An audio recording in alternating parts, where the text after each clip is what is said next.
I'm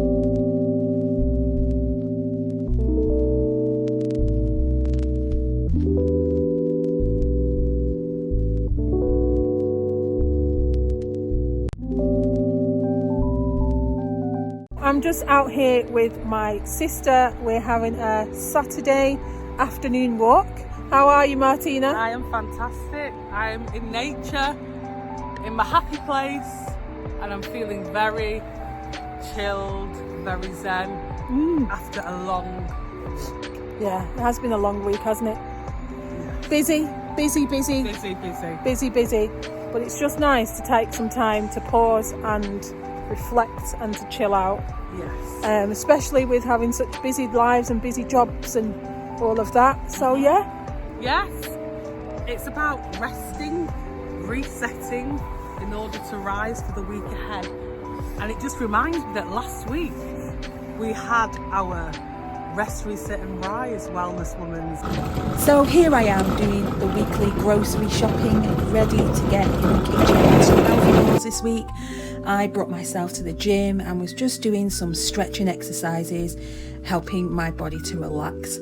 And this was a fabulous meal. I think we had some chicken and broccoli in this beautiful sauce. And then finally, guys, some of my Etsy gifts arrived, helping me to document my IVF journey. And then we had a little bit of sunshine this week. It was absolutely breathtaking. So I took myself, I met up with a friend and we went to the Lowry Centre. And as you can see, the sun was just blazing. This could have been a place in Europe that we were visiting, but no, this was little old Lowry.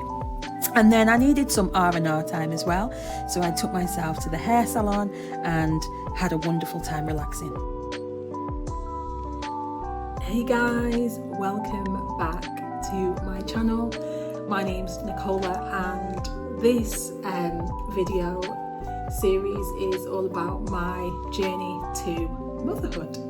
This video is all about preparing for IVF treatment, all the things that I have looked at introducing in terms of changes, in terms of my diet and exercise routine, in order to really be in the best health space. So grab a drink or a snack and let's get into it. So going through this kind of journey is a minefield when you don't necessarily have a blueprint. It can be so daunting and can cause you to have lots of anxiety and worries. And so I have tried to think of different ways to prepare myself for the journey ahead. And this week, I was preparing to receive my medication. So I got the notification to say, your medication is going to be delivered on this day. And then I realised I wasn't actually going to be home. So then I would need to arrange for the parcel to be delivered elsewhere.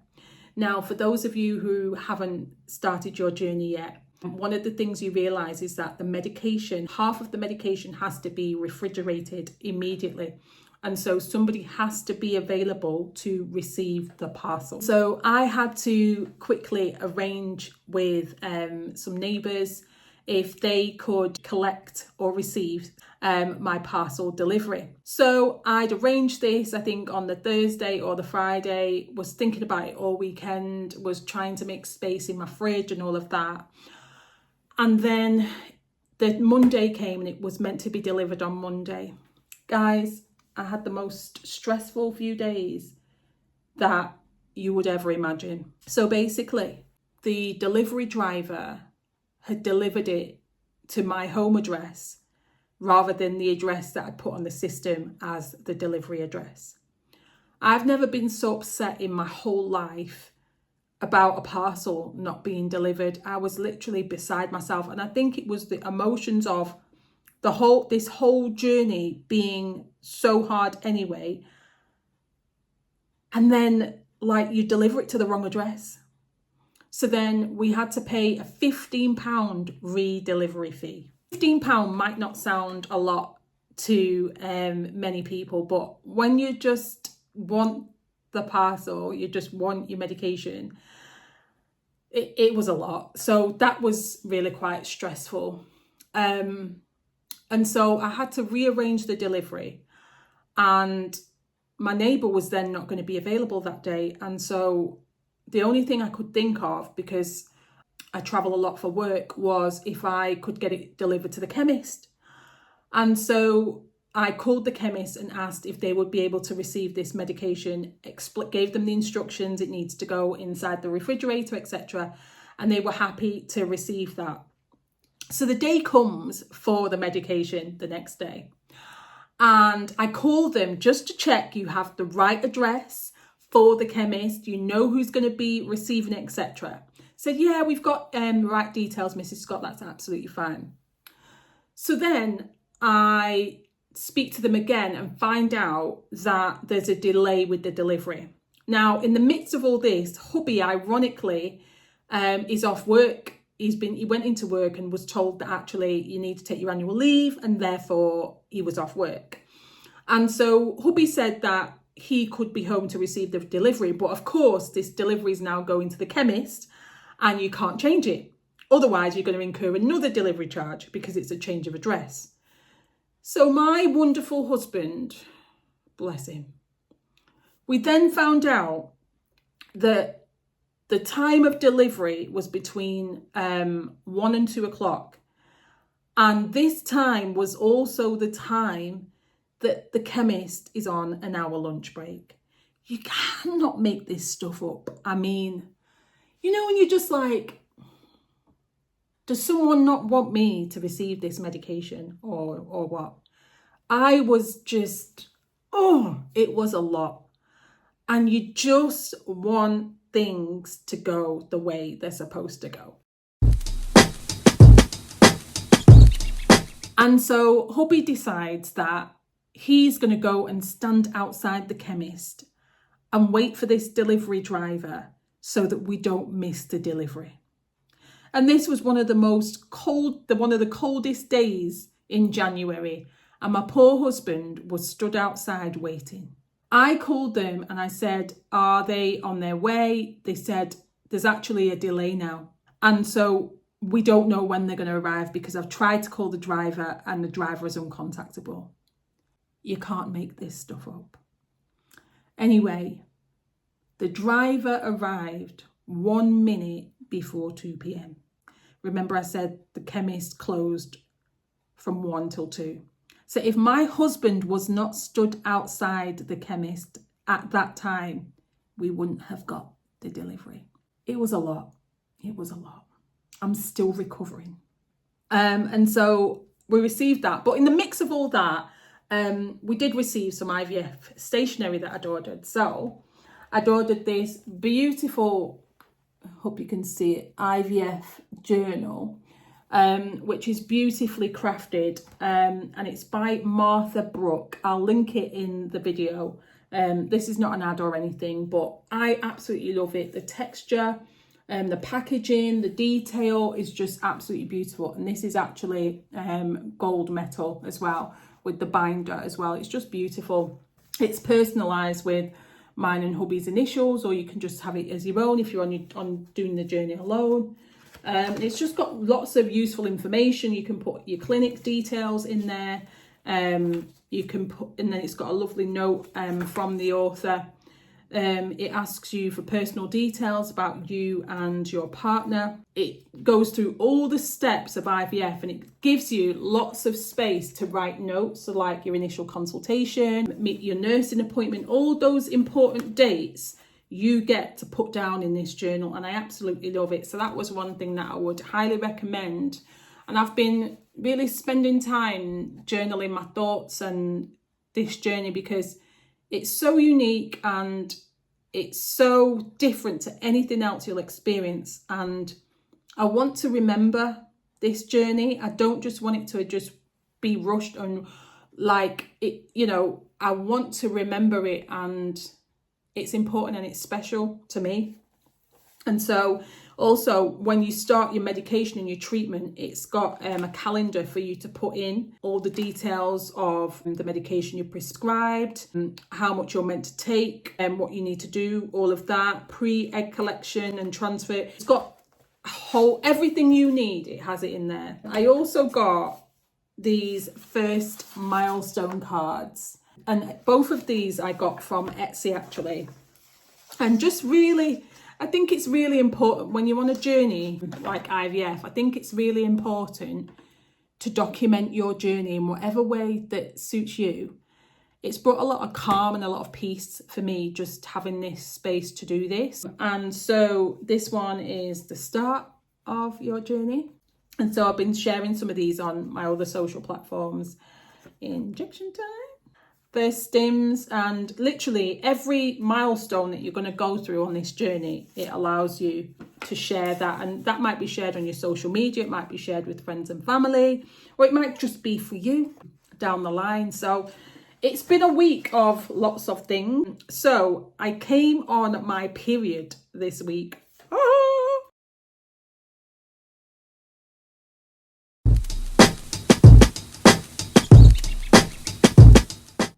Right, so I've come on my period.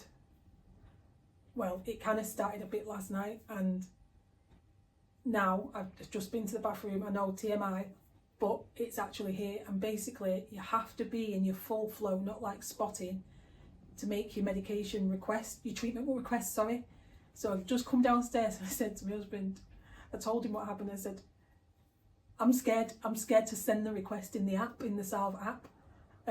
So I think I'm going to leave it a couple of hours, and then maybe about, I've got a hair appointment at 4:30, maybe about 4, just before I go to that appointment, I'll check the flow and I'll make the request. But then I'm going to be on my phone all night checking, and there is 7-day 24-hour service, which means potentially it's either there's space for me to start this cycle, or I'm going to have to wait for February's cycle.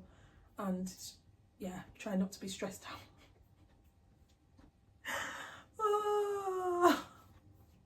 So one thing is, when you're trying to conceive, coming on your period can be such a painful moment. But this time was different. I'd had my acupuncture. That's another thing that I introduced as a result of this journey. I decided that I was going to invest in some acupuncture to help me along this journey. I've heard so many amazing things, and there's so much research that backs acupuncture as an aid in helping you through the IVF process and preparing your uterus, your lining, the thickness, the blood, everything. So I've had about 3 sessions now with an incredible lady, and I think I'm going to share a bit of a video about that as well along this journey. But it's just helped to calm me as well, and just allowed me to be present and relax, because it is stressful. It's stressful mentally, emotionally, physically on the body. It's demanding, but it's just really assisted me in all of that. So I'm really thankful for that. I came on my period, and what happens in the NHS is, once you come on your cycle, you need to contact them to request to start treatment. And so I'm going to come back to that. But in terms of a few of the other things that I've had to change is, I do work out quite a lot, strength training, running, all of that, and I've had to bring the pace right down. So I am going to be doing more walking through this process. I just want my body to be at its best and relaxed, and some of the extreme things that I do in the gym with weight lifting and all that sort of thing, it's just not conducive. So that is the recommendation that always go by what your GP or your clinic is recommending. For different bodies and different people, it might be different things. But for me personally, taking this pace down is right on it. Also, there've been some things I've taken out of my diet, like caffeine, and drink quite a bit of green tea now, which is great. Still lots of fruits and fibres and nuts and pulses. And just really giving my body the best chance at this. So back to and I'm going to leave you with this, back to my end of the week. So I came on my period, didn't I, as I said, and I sent a message on the app to say I would like to request treatment. However, they previously told me at my nursing appointment that I might not be able to start in January, and I might have to wait till February because of the Christmas backlog. And I was convinced that probably that's how it would go. And so you're going to have to tune into next week's video to find out if we were accepted to start treatment this month or if we have to wait till February. So the next video that will be coming up, you will be able to find out what happened next. So if you have enjoyed this video, like, subscribe, share it. If you've got anyone in your life who is considering IVF treatment or is in the trenches and is looking for that supportive community, please share my video with them. I'm here to be a blessing, a beacon of hope and light, and yeah, follow my journey. So till next time, see you in a new video soon. Thanks for watching.